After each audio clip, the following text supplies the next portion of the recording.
Hello and welcome. This is Tom for GTO Wizard, and today we're going to dive into the 2+2 scene and analyze some of our very own Wizards hand histories. Stay tuned.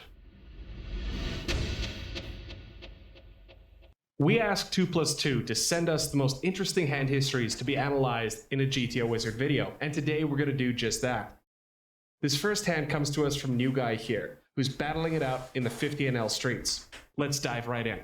So our hero, New Guy here, is sitting in the big blind with ace deuce off. Small blind opens it up to 3 bigs and he makes the call. Ace 8-7 rainbow, flop checks through. King of clubs on the turn and small blind overbets. New Guy here is not phased, he makes the call. Brick river, small blind puts in another large bet and New Guy calls it down correctly. Villain shows the missed double gut shot bluff. And New Guy scoops the pot. So what do you guys think of this call down? Was it close? Was it good? Was it a clear snap call? And were there any reads involved? Well, let's dive into the analysis and take a look. So the first thing I like to do when analyzing a hand is start with the aggregate reports. These reports contain information from all possible flops. And the reason I like to start here is because these reports give me great heuristics that I can generalize in game. For example, we see that small blind rarely uses one of these larger sizes, typically starting out with a check or a small bet. Small blind should play defensively here and not overextend right on the flop, otherwise their wide range is going to be very hard to defend on later streets. When they do check, big blind typically sizes up. They are using 66% as the preferred size, as well as checking back a decent percentage, mixing in overbets and smaller bets. This is because generally you have position and small blind has capped themselves to some degree after they've checked one street. So we can even go back and apply some filters just to see how this applies in game. For example, we can just broadly apply, I don't know, ace high with some middling cards. And let's say it's not monotone, not paired. As you can see, the small blind strategy typically prefers a smaller bet or a check here, very few larger bets. The middling cards are going to hit big blind's range better. And the ace high on board decreases the value of fold equity with your top pair. So generally speaking, these types of textures prefer a smaller bet or a check. Once they do check, back on big blind, typically going to prefer an overbet targeting the middle of their range, those capped hands. So let's take a look at the actual strategies on this board. Here we can see that most of the strong top pair in small blind's range will bet, for example, just going by hand strength, more ace-king than ace-9 as an example. There is some 2-pair plus, but this is such a small portion of the range. And in fact, let me navigate over to the ranges tab just to demonstrate this. So this tab lets us compare both ranges at the same time. And you could say, sure, small blind has more ace-ace, but realistically, the 2-pair plus is proportionally about the same for both players. In fact, if we take a look at the equity graph, although small blind has a range advantage due to their top pair, they do not have that nut advantage near the top here. And that's because everyone has all the 2-pair here. And when small blind checks, well, it gets a little worse for them. So in this spot, ace-2 suited can make a fine small bet, but you have to ask yourself what your range wants to do, and in general, your range wants to play an overbet strategy here. Ace-2 does not fit into an overbetting strategy. It's you'd be overplaying your hand, you'd be overextending. So this hand much prefers a check back when the rest of your value is overbetting. With that said, New Guy recognizes this, checks back, and we take a king of clubs turn. So the King X is a pretty good card for small blind, and that's because they should have a whole lot of second pair in range, right? These King X hands are less incentivized to bet the flop, therefore they should be here in the checking line. They also provide support for small blind's middling hands. For example, all of these middling pocket pairs, 7x, 8x, such that your stronger hands, ace king through ace 9, 2-pair and such, can go into a more aggressive line without compromising the strength of your checking range. And we can see that report here in the turn reports. I'm just going to sort by cards. In general, these Broadway cards will provide enough support to your middling range such that you can start developing some aggressive overbetting strategies. Some bricks are also overbet, but the range does not bet as frequently at all. In fact, I can even change this over to default and sort by cards. And let's just check the expected value of different turn cards for small blind and big blind. Small blind is on the top. In general, these Broadway cards are going to hit their range much better, whereas the middling and lower cards generally hit big blind's range better. So as we can see, overbet is the preferred strategy here. And how is it constructed? Well, you've got a few trap sets, plenty of 2-pair and top pair, and of course a ton of natural bluff candidates, gut shots, open-enders, flush draws, and such. So when I asked New Guy about this hand, he told me that he thought the small blind overbet was over-bluffed. And to arrive at that logic, you'd have to think, how many natural value combos are there? How many natural bluffs are there? Well, there's a ton of natural bluffs, right? So many of these gut shots, club draws, open-enders, really just a ton of natural bluffs. But how much value is there? Well, ask yourself how often you think small blind is checking the flop with a hand like ace-king or a 2-pair hand.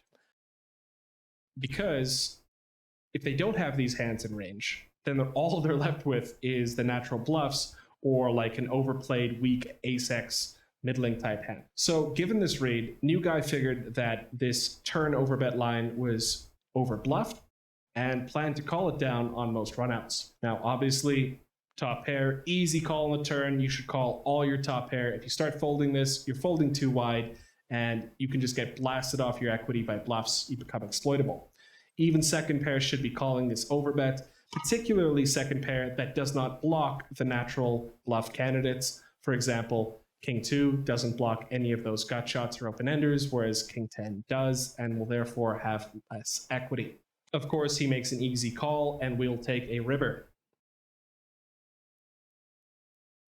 So the 3 of hearts is better for the small blind's range, and that's mostly because a lot of their value, such as their medium strength top pair, can keep firing on this runout. And if we take a look at the ranges tab here and just check the equity distribution, this blue line, that's small blind's range, is quite polarized, meaning they have very strong hands and very weak hands. This is because they've overbet the turn. Whereas big blind's range is more condensed towards medium hands. They have lots of bluff catchers.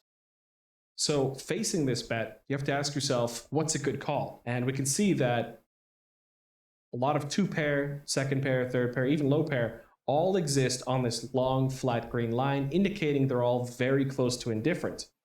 We take a look at the strategy. It is mixing in calls with all of these hand classes. I think a lot of beginners would just do something linear, like continue with top pair plus and fold the rest, because, why would you call a king facing this line?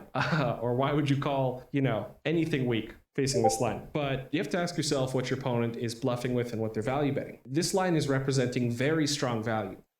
Let's just take a look at what this is supposed to represent for value. We have sets, 2-pair, and only the very strongest top pair in this line for value. And of course, a ton of bricked draws. So you have to then ask yourself which hands in between their bluffs and their value are a bluff catcher. Of course, that's going to be all of these. And which of these block value and block bluffs? Well, let's just take a look at the top pair, for example, and switch over to strategy plus EV. Ace 2 does not block bluffs. Ace 10, on the other hand, does block bluffs, right? For example, their missed Jack 10 or 10-9 or Queen 10. So Ace 2 is going to be a higher EV call in this situation against a balanced opponent. Now, if your opponent is imbalanced, then perhaps all of these are going to be good calls because they're all going to have the correct pot odds. In fact, even many of your weaker hands, which seem like natural folds, will become easy calls if your opponent is overbluffing even slightly if they don't have enough value. New Guy recognizes this, makes the call, and correctly scoops the pot and gets shown the bluff. Really nice hand. Thank you for the submission, New Guy here. Okay, let's move on to the next hand. This next hand comes to us courtesy of PJJ, who's battling it out in the 25NL streets. Now it folds to him in the small blind with ace 3 off, and we'll notice that they're quite deep. 265 big blinds effective. He opens it up. Big blind makes the call, and we get a connected two-tone 6-7-8 board. The flop once again checks through, jack of clubs on the river, and he goes for a 2/3 pot bet. Okay. Big blind calls, the 2 of diamonds river completes the flush, and he puts in a block bet. Interesting. Big blind makes a large raise, and PJJ 3 bets representing the nut flush with his ace of diamonds blocker. Big blind lays it down and he scoops the pot. So what do you guys think of this hand? Was this line justified? And what do we think about the 3-bet on the river? Cool line. Let's dive into the analysis and take a look. So our hero PJJ opens it up in the small blind with ace-3 off. However, he is playing very deep stacked, about 260 bigs deep. And as we go deeper, well, ace-3 off actually becomes a pure fold. However, it is a 0 EV open. It is indifferent between opening and folding. Same with ace-4 off. Same with many hands in the small blind range, to be honest. So you can't really fault the guy for opening this hand. We can use something like ace-4 off as a conduit in the meantime. Generally speaking, as you get deeper, you want to shift away from these hands, these offsuit hands that just try and make a top pair, and move towards more suited stuff, more connected stuff, something that can draw to something strong, realize its equity well, and has good implied odds deep stack. So he opens it up, big blind calls, and we'll take a flop. So this is a horrendous flop for small blinds range. As you can see, they're practically range checking despite being the pre-flop aggressor. And you should ask, why is this? Well, to answer that question, let's go to the ranges tab. I like to start with this equity distribution. As you can see, they don't really have a nut or a range advantage at all, despite the fact that they have all the overpairs in range. It's just not enough to compensate for how bad this board is. Let's just full screen this for a second. And here I've selected EQR, that's equity realization for both players. Equity realization is a measurement of performance. It's the expected value of your hand compared to your pot share. And so, for example, if we just take a look at ace-8, this hand has 62.3% equity realization. That means it's going to claim only about 60% as much as it would if the pot were checked down. So it's going to drastically underperform, as is most of your range. In general, the positional advantage goes up as stacks get deeper, and so does the power of your draws. So big blind having position and more of these middling cards is generally going to favor their range. For that reason, small blind should check a lot so as not to put themselves into a bad position on later streets. PJJ recognizes that this is a bad board for his range, and he checks. Actions on big blind, and in general they should be using a lot of small to medium sizes here, preferring the 66% size with a lot of their overpairs, 2 pairs sets, straights, and of course an abundance of draws. They check it back and we'll take a turn card. So on the turn, the Jack of Clubs is a fantastic card for your range. That's because it's going to hit a lot of these top-heavy cards that you have more of. We can see that the range advantage has improved significantly, so has the equity realization, and small blind is now ahead in all metrics, EV, equity, and realization. From the equity distribution graph, we can see they've developed a nice range and nut advantage, which is going to allow them to lead aggressively. The strategy here is to check about 44%, mixing in small bets, mostly medium bets, and even some overbets as well. These medium bets are going to be constructed a few straights, sets, 2 pair, overpair, but mostly going to be a lot of top pair for value.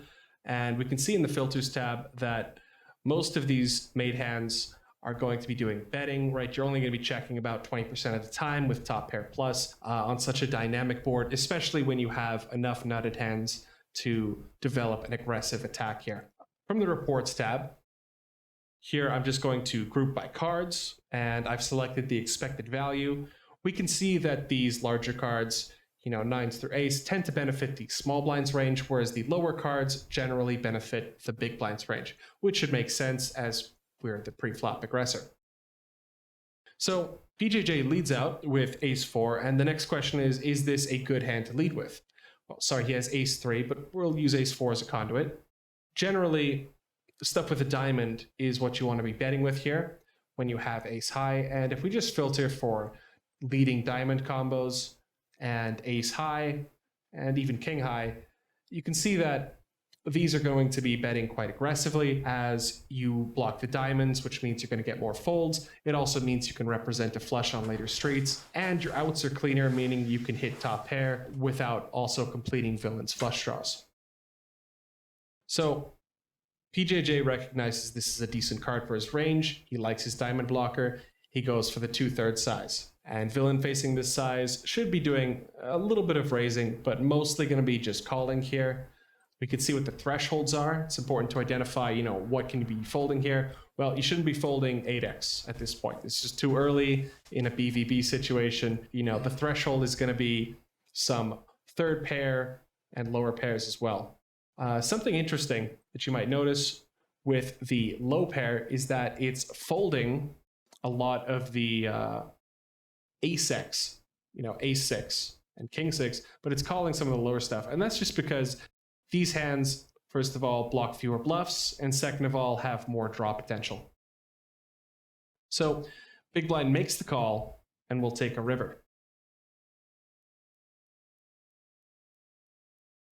So we get the 2 of diamonds on the river, and here's where the fun starts. So PJJ opts for a block bet in this spot, which seems decent. We can see that the block bet is going to be mainly constructed using top pair, mixing in some stronger hands and some bluffs. The solver also constructs a overbetting strategy, primarily composed of straights and flushes and a few sets, and a 75% strategy with sets and overpairs. The block bet does seem good. If we take a look at ace-4 here, we can see that this hand in particular prefers a larger bet, typically the overbet or the medium-sized bet. And that's mostly because you don't want to put too many pure bluffs into a block bet line. You typically want to use very few bluffs, mostly medium hands, and then just a few traps. However, it can fit into this line. It's not a problem. He goes for this block bet size. Actions on villain, and as you can see, facing a block bet, villain should be raising quite aggressively. I'll just group these together, and we can see that they should be raising a good 21% of their range, mainly using flushes, straights, 2 pairs and such. And we can see that basically all of their top pair, under pairs, second pairs should mostly be calling, but almost all of their 2 pair plus should be raising. So villain raises it up. Actions back on us, and the solver here is going to again 3-bet using flushes for value. I'll just separate those, and a mix of sizes, and of course anything with a diamond blocker in particular can make an okay raise, right? Ace-10, for example, is an okay raise. Even ace-5 is indifferent between raising and folding, and that's just because you block the nuts. The real problem is how many of these you put into your range. It's very easy to get out of line with way too many ace of diamond combos and just be completely over bluffing. Then again, perhaps that's not a bad strategy against the right villain type. And after this hand, we're going to talk about some of the exploitative adjustments that he described in game. So facing this size, he goes for this 85% 3-bet strategy with the nut blocker. As you can see, big blind should be shoving here with a decent chunk of strong flushes, as well as some nut flush blockers. A lot of these ace-x hands, for example, with the diamond blocker.